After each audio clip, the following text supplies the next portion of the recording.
நான் சாதாரண ஆள் இல்லை. கனிமொழி அம்மா அவங்கெல்லாம் வந்து எங்கள் ஊரில் வந்து பிரச்சாரத்துக்கு வரும்போது அவங்க கூட நான் நிறையா பிரச்சாரத்தில் ஈடுபட்டிருக்கேன். ராஜா எம்பி அவர் தேர்தலுக்கு நான் வேலை செஞ்சுருக்கேன். நீங்கள்லாம் சேர்ந்து எனக்கு தலைவர்கிட்ட ஒரு கழக உறுப்பினர் உழைப்பாளின்னு ஒரு சான்றிதழ் வாங்கி கொடுக்கணும். மணி என்கிற சுப்பிரமணியன். எந்த மாவட்டம்? ஈரோடு மாவட்டம் ஒலிப்போர் தியாகி. வயது 90 வயசு. என் கழக 90 வயசுலேயும் கழகத்துக்காக பாடுபட்டு ஓய்ஞ்சிருக்கேன்.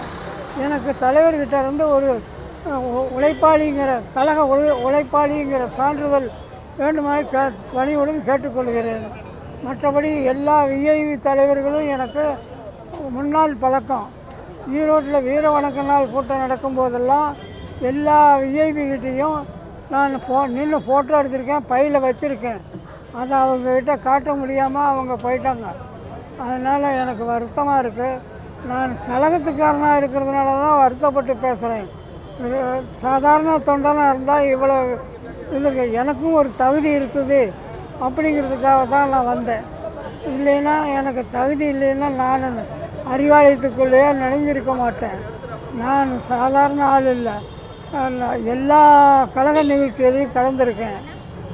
வீர வணக்க நாள் கூட்டம் 15 வருஷம் நானும் ஈரோடு இறைவன் கனிமொழி அம்மா அவங்கெல்லாம் வந்து எங்கள் ஊரில் வந்து பிரச்சாரத்துக்கு வரும்போது அவங்க கூட நான் நிறையா ஃபோட்டோ எடுத்து பிரச்சாரத்தில் ஈடுபட்டிருக்கேன். ராஜா எம்பி அவர் தேர்தலுக்கு நான் வேலை செஞ்சுருக்கேன். எங்கள் ஊர் மாவட்ட செயலாளர் முத்துசாமி அவர்களிடம் பணிவான வணக்கம் அவருக்கு. அவருடைய தேர்தலுக்கும் பணி வேலை செஞ்சேன். கேஇ பிரகாஷ் ஈரோடு எம்பி அவருக்கும் தேர்தல் வேலை செஞ்சுருக்கேன். எங்கள் கட்சி வேலை எது நடந்தாலும் விடாமுயற்சியாக தொய்வில்லாமல் என்னுடைய கழக பணியை செஞ்சு வந்திருக்கேன். நீங்களெல்லாம் சேர்ந்து எனக்கு தலைவர்கிட்ட ஒரு கழக உறுப்பினர் உழைப்பாளின்னு ஒரு சான்றிதழ் வாங்கி கொடுக்கணும்.